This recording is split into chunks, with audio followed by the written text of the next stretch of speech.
Hey everyone, this is Chase Campbell, and in this video we're going to be learning how to be able to make homemade salad dressings. Alright, salad dressings are a very big part of our society and very important for us to actually be able to learn. Now salad dressings may seem simple to make, and you might wonder, why is this important for me to even do? But salad dressings are something that we use on an everyday basis. It's something that we put on salads and also even on other plates. So, because I put it on lentils, I put it on other greens, I've put it on meats. You know, it's something that's used very often. And the ones that we have inside the grocery store are not very good at all. Okay, they've got other additives and things in there that shouldn't be in there for our bodies, like soybean oil, preservatives, maltodextrin, just to name a couple. And really, it's really scary to be able to see what's going on inside the store and what's going on inside of the products. And for you, what we need to build, you and I both need to be able to know, but for you, what you need to know is what's going into your food and be able to know exactly what it is. And in this way, you have the ability to be able to make that decision by making your own salad dressing, which takes almost no time at all, and being able to know exactly what you're putting on your food and what you're giving your family, yourself, and your friends. So this is a very important class. So thank you for watching. Alright, so let's go and get started. So let's go over what you're going to need.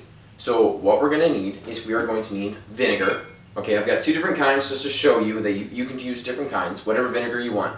We got apple cider vinegar, we got balsamic vinegar, you can use red wine vinegar, whatever works. So we're going to use vinegar. We are also going to need some oil. Once again, you can use almost any kind of oil. Just stay away from any kind of vegetable oils like canola oil or soybean oil, nothing like that. So if you're going to go for any, this is like sesame oil, that one's good. Avocado oil is a good one. Olive oil is, of course, the #1 pick out of all of them. So stay within that region of oils. Then we are going to need actually flaxseed.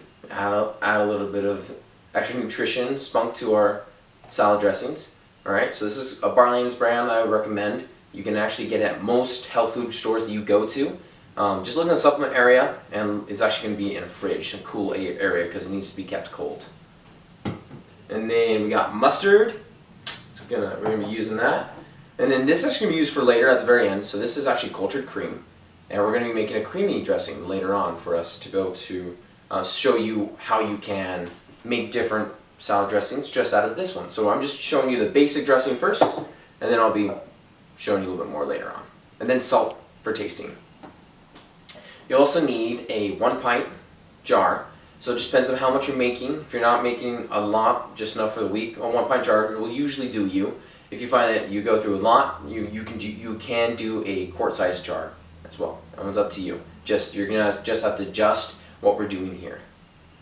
Then we're gonna need a fork to mix, because to mix up this salad dressing, you can either use an immersion blender or you can use just a fork.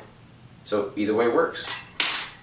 Then we have a 1/4 cup, and that's going to be for the creme fraiche for when we make the creamy dressing. 1 teaspoon for the flaxseed oil to be able to put in here, and then a knife just to get the creme fraiche out. Alright, now that we got all that done, let's begin. Alright, so what we're going to do is we're going to start off with the mustard. So altogether it's about 1 teaspoon of mustard. But how to gauge it is just go and take your fork, reach in, and grab what looks to be about a teaspoon of mustard. That looks pretty good. So we're just going to plop it on in there. Perfect. And then what we're going to do is we're going to add in our vinegar. Now you could add the mustard in later if you wanted to. I do add it in. I did just add it in right now, but you can add it in later if that's what you'd like. Okay, so nice thing about these pint jars is that there's actually little ticks right here showing you how full it is. So 1 cup, 1/4 cup, 1/2 cup, all that kind of thing. So that's really nice to have these around. So I'm going to put, oh, wrong one. I was going to use apple cider vinegar, but I want to use the balsamic because I really like the taste of balsamic vinegar. So I'm going to put a 1/4 cup of balsamic vinegar in here. So we're going to fill it up. I'm going to go a little above because we got that mustard in there. Perfect. So now we pour our vinegar in. We're now going to pour our oil in. So once again, so we've put in a fourth of a cup of vinegar. We're now going to put in 3/4 of a cup of our oil, because as it goes, it's going to be 1 part of our vinegar, and then it's going to be 3 to 4 parts of the oil. That's how that's how the mixture is going to go, or the recipe is going to go. So I've got some avocado oil here that I'm going to use, and I'm going to fill this up with it right up until I get up to that 1 cup line. Okay.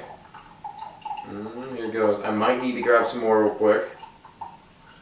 Yep. Okay. So I'm just going to reach up here real quick. Just 1 second. I have more.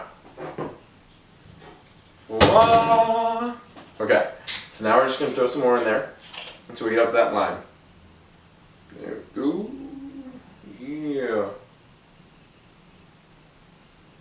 Alright. We're up there.